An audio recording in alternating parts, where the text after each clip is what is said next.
Hello students, let's see the question. There is no DNA in mature RBC, mature spermatozoon, hair root and enucleated ovum. So किसमें इसमें से DNA बिल्कुल नहीं होता, कहीं पे भी नहीं होता.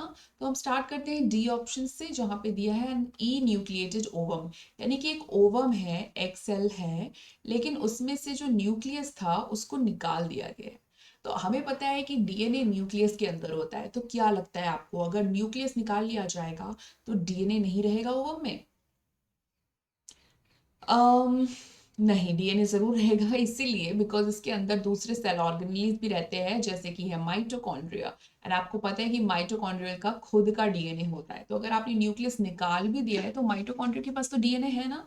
सो ई न्यूक्लिएटेड ओवम में डीएनए रहता है, माइटोकॉन्ड्रियल डीएनए. सी है हेयर रूट, यानी हेयर का जो शाफ्ट है, तो आपका जो बाल रहता है, आपने कई बार ऐसा देखा होगा, ये देखो.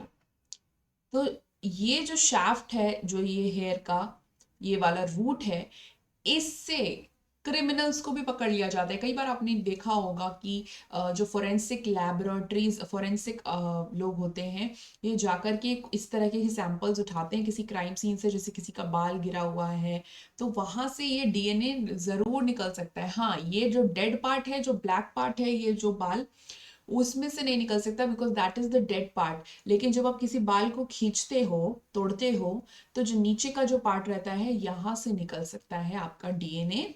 हम्म. सो इसमें भी होता है डीएनए. ओके.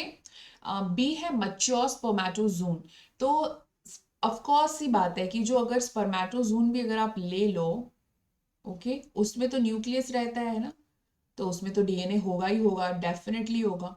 अब mature RBC, mammalian mature RBC यहाँ पे लिखते तो ज्यादा बेहतर रहता, लेकिन कोई नहीं. तो मच्योर मैमेलियन आरबीसी में न्यूक्लियस नहीं होता है, इसलिए डीएनए भी नहीं होता है.